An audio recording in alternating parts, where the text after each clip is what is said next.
There is a wall, not a furnace, not a heat pump, not a solar panel wired to a battery bank in your garage. A wall built from nothing more than earth, concrete, and a sheet of glass. And that wall can heat your home in January and cool it in August without burning a single drop of fuel, without drawing a single watt of electricity, and without sending a single dollar to an energy company for as long as that wall stands, which could be 300 years. This is not a theory. This is not a fringe idea that someone typed up in a conspiracy forum at 2 in the morning. This is physics. This is history. And by the end of this, you will understand exactly how it works, exactly why you have never heard of it, and exactly what you can do about it starting this week. To understand why this wall was buried, you first have to understand how old it actually is. Because we are not talking about something invented in a laboratory in the 1960s. We are talking about the oldest building technology on Earth, tested over 10,000 years across dozens of civilizations, that the modern construction industry simply chose to abandon the moment there was money to be made selling you something worse. Go back to the earliest settled civilizations in Anatolia, in what is now Turkey. 10,000 years ago, the people of Çatalhöyük built homes from mud brick, thick, dense walls of compacted earth that absorbed the brutal summer heat during the day and released it slowly through the cold desert night. They were not doing this because they understood thermodynamics. They were doing it because they were cold at night and hot during the day.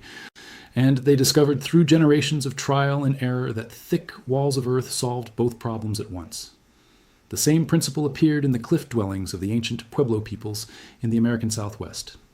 The Anasazi carved their homes into south-facing canyon walls with overhanging rock above the doorways. In winter, the low angle of the sun cleared the overhang and flooded the dark stone walls with direct sunlight all day. In summer, the high angle of the sun was blocked completely by that same overhang. Passive heating in winter, passive cooling in summer, engineered into the rock itself. No fuel, no fire, no monthly bill. In Persia, architects combined massive adobe walls with wind-catching towers to pull cool air through structures during summer, while the walls absorbed the scorching heat before it reached the interior. In China, the Kang system stored warmth from a single fire across an entire brutal Mongolian winter through thermally massive stone platforms and walls.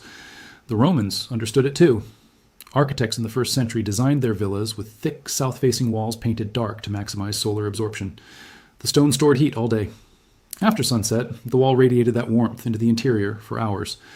Roman engineers called these structures thermal mass elements. They understood something that the modern construction industry has spent a century trying to make you forget, that a wall is not just a barrier between inside and outside.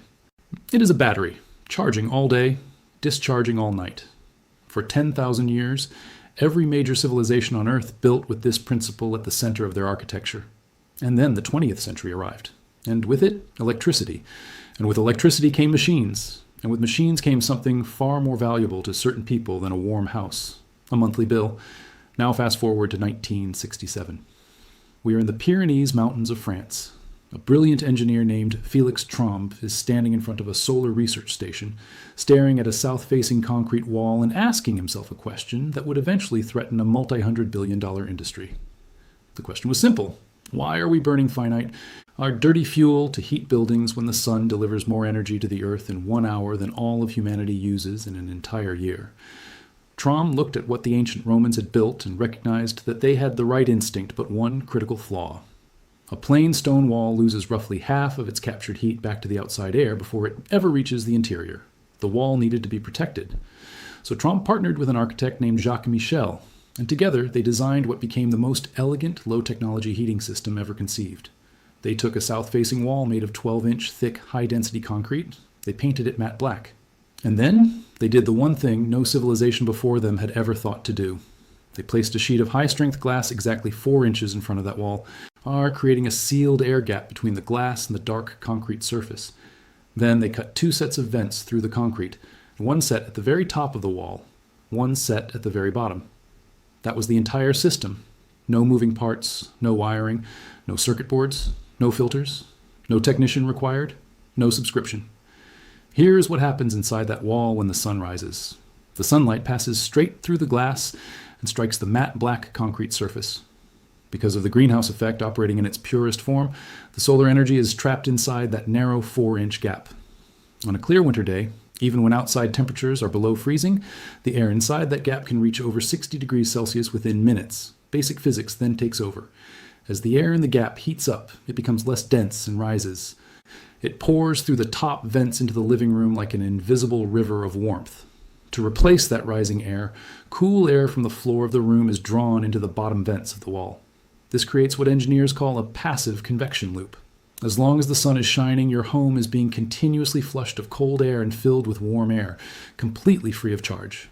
But the real genius of the system is what happens when the sun goes down. Most solar heating solutions stop working the moment a cloud passes overhead. The Trombe wall is different. Because the wall is made of 12 inches of high-density concrete, it has enormous thermal inertia. It takes hours for the heat to soak all the way through that massive stone. By the time the sun sets and your neighbors are turning up their expensive gas furnaces, the Trombe wall is just reaching its peak output. It begins to radiate a deep infrared heat into the room, the kind of warmth you feel standing near a wood stove, except it is coming from the very structure of the building itself. In a properly designed home, a Trombe wall provides 8 to 12 hours of radiant heat after dark. The heat, absorbed at noon, arrives in your living room at 10 in the evening, timed almost perfectly to the hours when human beings are actually home and need warmth the most. The most common objection the industry raises against this system is what happens in summer. They want you to picture a glass-faced wall as a giant magnifying glass cooking your living room from June through August. But Felix Trombe was an engineer, not just a dreamer, and he had solved this problem before the first prototype was ever built. The solution has two parts. The first is geometry. Above every south-facing wall and window surface, a fixed overhang is calculated precisely based on the latitude of the building. At 40 degrees north latitude, roughly the latitude of Denver, Madrid, or Beijing, the winter sun sits low on the horizon at a maximum angle of about 27 degrees above it. A properly calculated overhang allows that low winter sun to clear the overhang completely and strike the full face of the dark wall all day. In summer, the sun climbs to 73 degrees above the horizon at the same latitude. That same overhang, completely unchanged and requiring no adjustment by anyone, now blocks the summer sun entirely. The wall stays in shade. The same fixed structure that maximizes solar gain in winter eliminates it in summer. The Earth's axial tilt does the work. The second part of the summer solution is what engineers call the thermal siphon. A properly built Trombe wall includes exterior dampers at the very top of the glass panel. In summer, you close the interior vents so no hot air enters the house, and you open the exterior vent at the top of the glass. The sun heats the air in the gap. That air escapes out the top into the atmosphere, and the resulting vacuum pulls cool air in from the shaded north side of the home. At night, you open the wall entirely and let cool night air chill the massive concrete through until sunrise. By mid-afternoon the next day, when outdoor temperatures are at their peak, that wall is holding cold absorbed from the previous night and actively drawing warmth out of your interior air.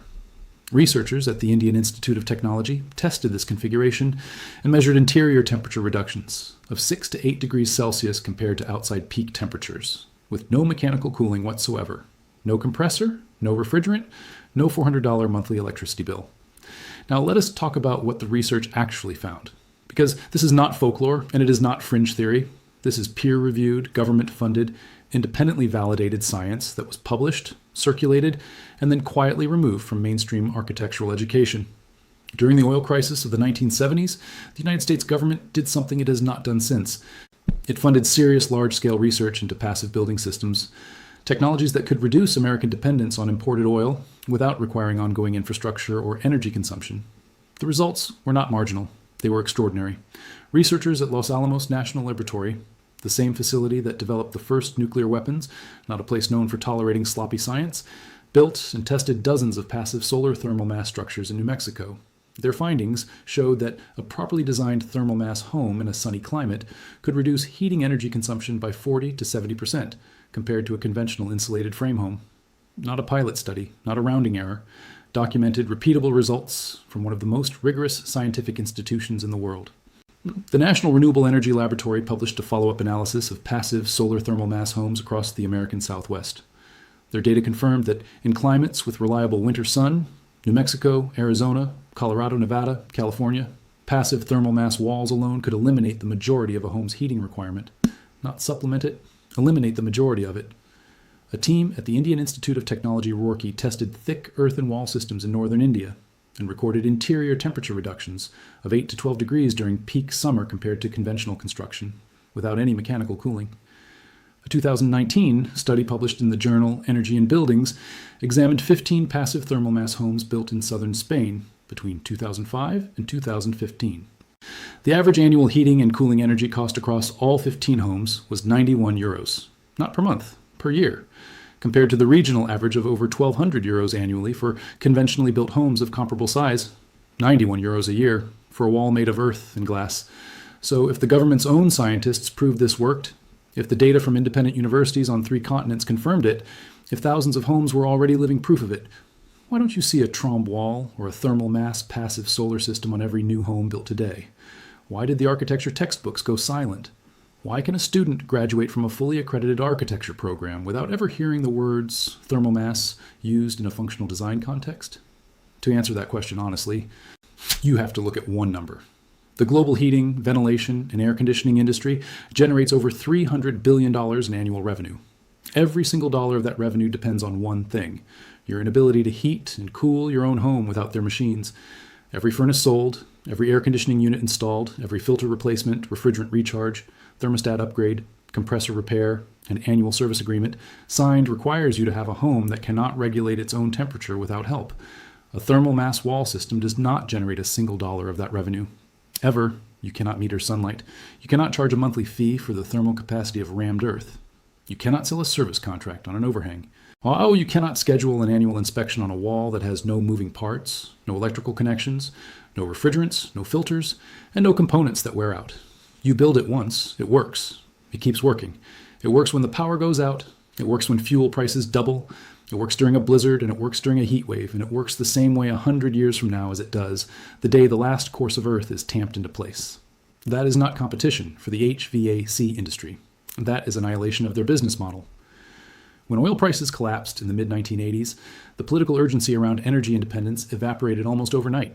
The passive solar research funding dried up just as fast. President Carter had installed solar panels on the White House roof. They came down in the early 1980s.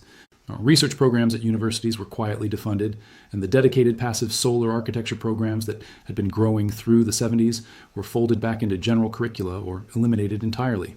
The HVAC industry, the construction materials lobby, and fossil fuel interests then spent heavily through the 1980s and 1990s ensuring that building codes were written to favor mechanical systems.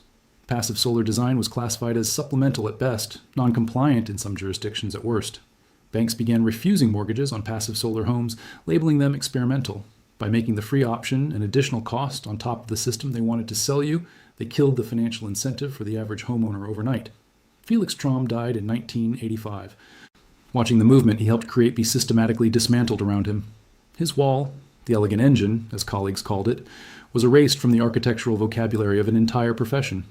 Today, an architecture student can graduate from a top-tier university without ever studying thermal mass design or passive solar geometry. Not because those topics are irrelevant, because the textbooks are gone, the courses are gone, and the professors who taught them retired without replacements. What replaced them was a generation of designers trained to treat mechanical systems as the default answer to thermal comfort, and a generation of homeowners trained to believe that comfort requires a furnace, a thermostat, a monthly bill, and a service plan. This did not happen by accident. I want to be straight with you here. Because what this channel stands for is not conspiracy and it is not fantasy. Thermal mass passive solar design is not a magic solution for every climate on Earth. And I'm not going to tell you it is. If you live in Seattle or in Northern Europe, where the sun disappears behind gray cloud cover for 6 months of the year, the wall's heating performance drops significantly because the system depends on solar input that simply is not consistently available. In extremely cold climates with long polar winters, thermal mass alone cannot carry the full heating load without being part of a broader integrated passive design strategy. Retrofitting thermal mass into an existing conventionally built home is genuinely complex. You're not adding a coat of paint. You are talking about structural modifications that require engineering review and building permits. Humid tropical climates introduce moisture management challenges between the wall mass and interior air that require careful vapor barrier design to prevent mold. These limitations are real. They are manageable with proper design, but they are real. What is not manageable and not excusable is the deliberate removal of this knowledge from the education of every architect, contractor, and homeowner in the developed world for the better part of 4 decades. The limitations were known in the 1970s. The solutions were being developed. The research was producing results that stunned the scientists running the studies. And then the funding disappeared, not because the problems were unsolvable, but because solving them permanently was not profitable for the right people. That is what is worth being angry about. Here is what you can actually do with this information right now, using materials available at any building supply yard in the country. The first thing you need is a south-facing wall with clear sun exposure, a surface that faces within 15 degrees of true south and is not shaded by trees, neighboring structures, or roof overhangs from another part of your building. Walk around your property at noon on a clear day where the sun is hitting your exterior walls directly. That is your starting point. The wall material needs to be thermally massive, dense and heavy. Rammed earth, adobe brick, compressed earth blocks, stone, and high-density concrete all work. The denser and more massive the material, the more heat it absorbs and the more consistently it releases. For a retrofit to an existing concrete block structure, a garage wall, a workshop, a south-facing exterior room, you may already have the mass you need and simply need to add the glass layer in front of it. Wall thickness matters enormously. This is where the science from Los Alamos is most precise. If the wall is thinner than 8 inches, the heat moves through it too quickly. You get warmth in the afternoon, but the battery is empty by midnight and you're cold when you most need heat. If the wall is thicker than 24 inches without the right material density, the heat may not fully penetrate before the next day's solar cycle begins. The sweet spot the Los Alamos researchers identified is 12 inches of high-density concrete or 10 inches of solid brick, which creates a thermal lag of 8 to 10 hours. The heat absorbed at noon arrives at your interior wall surface at 10 in the evening. For rammed earth and adobe construction, 18 to 24 inches gives you that same lag with those lower density materials. 30 to 36 inches in rammed earth gives you the full 8 to 14 hour lag for all night warmth. The exterior surface facing the glass needs to be dark. Matte black is optimal, absorbing up to 95% of solar radiation that strikes it. But standard matte black paint loses some of that absorbed energy back toward the glass as infrared radiation. For best performance, use a selective surface coating, the same type used on commercial solar water heaters. These coatings are designed to absorb 95% of incoming solar radiation, but emit very little infrared back outward. It is a one-way street for energy, and it meaningfully improves performance over plain black paint. The glass panel sits exactly 4 inches in front of the dark wall surface. Not 3 inches, not 6, 4 inches is the dimension that allows efficient convective airflow up the face of the wall without creating turbulent eddies that bleed heat back toward the glass. The glass should be tempered for structural safety and can be standard double-pane glazing. The gap is sealed at the sides to prevent outside air infiltration, but vented at top and bottom through the concrete to create the convection loop. The vents through the wall, one pair at the top, one pair at the bottom, need backdraft dampers. These are simple spring-loaded or gravity flap valves that allow warm air to flow into the house during the day when convection is running, but close automatically at night, so the warm air from inside your home does not reverse flow and get drawn back out into the cool wall gap after dark. This is the detail that many DIY builds get wrong, and it is the single most important functional element after the wall mass itself. Without backdraft dampers, you lose a significant portion of your nightly heat gain. The overhang calculation above the glass panel needs to be done for your specific latitude. For a 40-degree north latitude, a standard overhang projection of 40 to 45% of the south glazing height allows full winter sun penetration at the solstice, while blocking full summer sun. At 35 degrees latitude, closer to Phoenix, Los Angeles, or Madrid, the projection is slightly shorter. At 45 degrees, closer to Minneapolis or northern Italy, slightly longer. Climate-specific tables for this exact calculation are freely available from the National Renewable Energy Laboratory and should be consulted for your location before construction. Interior surfaces adjacent to the thermal mass wall should be left exposed where possible. Do not cover the wall with drywall on the inside. Do not carpet the floor in front of it. The interior mass surface needs direct contact with the interior air to release its stored heat effectively into the room. Exposed adobe, rammed earth, stone, or concrete wall surfaces paired with tile or stone flooring over a concrete slab maximizes the total interior thermal mass available to buffer your room temperature. For those interested in pushing the performance further, modern materials science has now made the system even better than Felix Trombe imagined when he built the first prototype. A research team at the University of Sheffield experimented with adding phase change materials, specialized waxes and salt compounds that melt as they absorb heat and solidify as they release it, to the interior face of thermal mass walls. By adding a relatively thin layer of these materials to a standard wall, they increase thermal storage capacity by 40%. A wall only 4 inches thick, enhanced with phase change materials, can now perform thermally like a 12-inch concrete wall. The material science exists. The research is published. The only reason you cannot buy a phase change material thermal wall panel at every building supply store in the country is that it is a buy-once solution in an industry built entirely on sell-forever subscriptions. Now let us talk about what real people have actually experienced, because the most powerful proof is not in a laboratory. A homesteader in southern Colorado built a rammed earth thermal mass wall on the south face of his off-grid cabin 4 years ago. The wall is 24 inches thick, 30 feet wide, and 8 feet tall. His winter interior temperature has not dropped below 16 degrees Celsius since installation, without any supplemental heat source whatsoever, through winters that regularly produce outside temperatures of minus 15. He spent $1,100 on materials. He has spent $0 on heating since the day he finished it. In New Mexico, a man named Elias decided in 2021 to bypass his failing propane system using a standard concrete block garage wall as his thermal mass. He spent $800 on tempered glass and selective surface coating. He painted a 10-foot section of the exterior wall matte black, built a simple wooden frame to hold the glass 4 inches away, cut 4 holes, 2 high, 2 low, installed backdraft dampers, and calculated his overhang. His propane usage dropped 60% in the first winter, when a major blizzard knocked out power lines in his area for 4 days. His neighbors were huddling around dangerous kerosene heaters in rooms that had dropped to 8 degrees Celsius. Elias was in his garage in a t-shirt. The wall did not care that the grid was down. The sun rose, the wall charged, and the temperature held steady.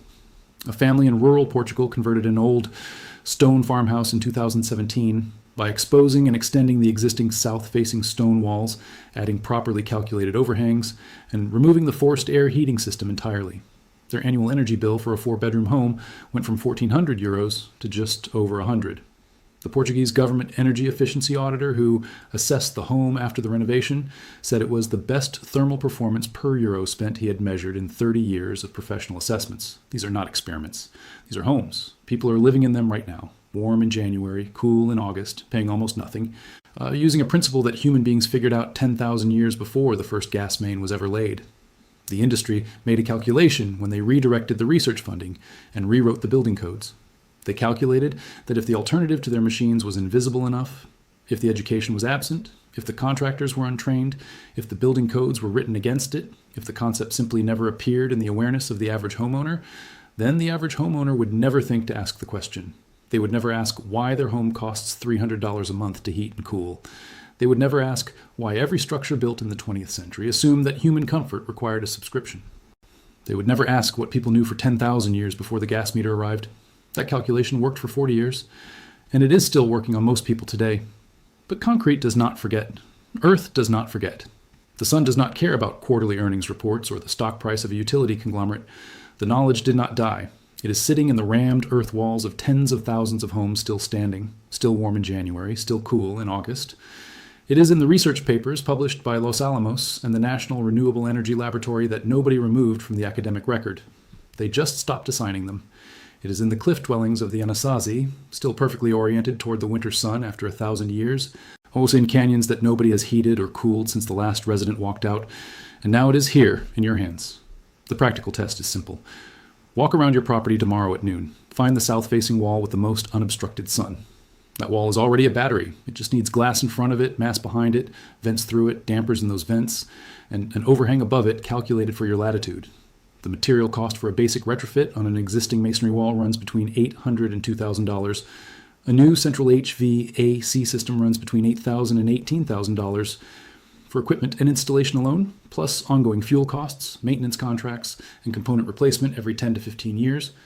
The thermal mass wall pays for itself within the first heating season in most climates with reliable winter sun. And then it just keeps paying for decades, for generations, for as long as that wall stands. Every thermal mass wall that gets built is a wall the industry cannot sell around. Every home that heats itself is a home that escapes a bill they were counting on collecting for the next 30 years. Every person who learns this and passes it to one other person is a crack in 40 years of engineered silence. They made us forget, but Earth remembers. Stone remembers. The sun does not renegotiate its terms, and now neither do you.